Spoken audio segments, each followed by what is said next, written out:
চাওক কথাটো হ'ল বিজেপি আৰু বৰ্তমান ৰাজ্যৰ যি পৰিস্থিতি দুটা সুকীয়া সুকীয়া বিষয় প্ৰাণৰ শিল্পীগৰাকীৰ যি ৰহস্যজনক মৃত্যু তাৰপিছত আমি সকলো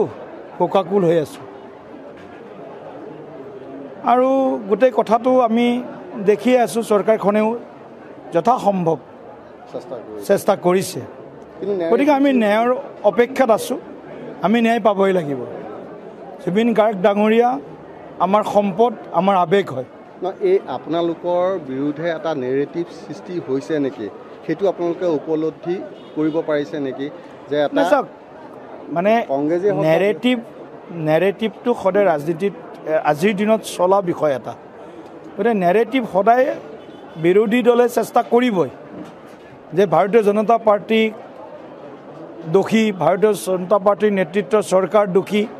এই ধৰণৰ কথাবিলাক তেওঁলোকে ক'বলৈ তেওঁলোকে চেষ্টাৰ কুটি কৰা নাই কিন্তু জুবিন গাৰ্গ ডাঙৰীয়া ৰাজনীতিৰ কৰাৰ সমল নহয় ৰাজনীতিৰ ঊৰ্ধত হয় গতিকে ৰাজনীতিৰ ঊৰ্ধত থকা এজন ব্যক্তিয়ে তেওঁ সকলোকে ভাল বেয়া চবকে কৈছে কিন্তু তেওঁ এটাই কথা আমি সকলোৱে মন কৰিব লাগিব তেওঁ খাৰাংখাচ মানুহ আছিলে তেওঁ স্পষ্টবাদী আছিলে তেওঁৰ গান তেওঁৰ সুৰ এই কথাবিলাকত এক অনন্য এক প্ৰতিভা আছিলে জুবিন গাৰ্গ গতিকে আমি সকলোৱে চিন্তা কৰিছোঁ আমিতো পৰম ৰাজনীতি কৰা নাই আমি ৰাজনীতিৰ বিষয় হিচাপে টানি অনা নাই যেতিয়া তেওঁলোকে বিজেপি দলটোক দোষাৰোপ কৰে বিৰোধী দলে হওক কিছু ব্যক্তি বিশেষে হওক বা সামাজিক মাধ্যমত একাংশই হওক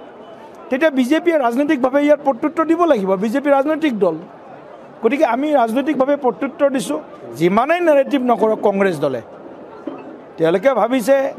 জুবিন গাৰ্গ ডাঙৰীয়াৰ যি অসাময়িক ৰহস্যজনক মৃত্যু এই মৃত্যুৰ বিষয়টো লৈ আমি ৰাজনৈতিক লাভ আদায় কৰিম ২৬ৰ নিৰ্বাচনৰ বৈতৰণি পাৰ হ'ম ইত্যাদি ইত্যাদি যিবিলাক কথা তেওঁলোকৰ অলিক কল্পনা আচলতে সেই অলিক কল্পনাবিলাক অসমৰ ৰাইজে বুজি উঠিছে আৰু গৌৰৱ গগৈ ডাঙৰীয়াৰ ইতিমধ্যে মই কৈছোঁৱে ৪২ নিৰ্বাচনত তেখেতৰ যি আমি ভাবিছিলোঁ যে বহুত দূৰৰ পৰা দেখা যিখন পাহাৰ এই পাহাৰখন শুৱনি হয় ওচৰৰ পৰা যিখন পাহাৰ দেখিলোঁ তাত কিমান খলা বোমা আছে সেই কথাটো আমি নিশ্চয় দেখিছোঁ তেখেতে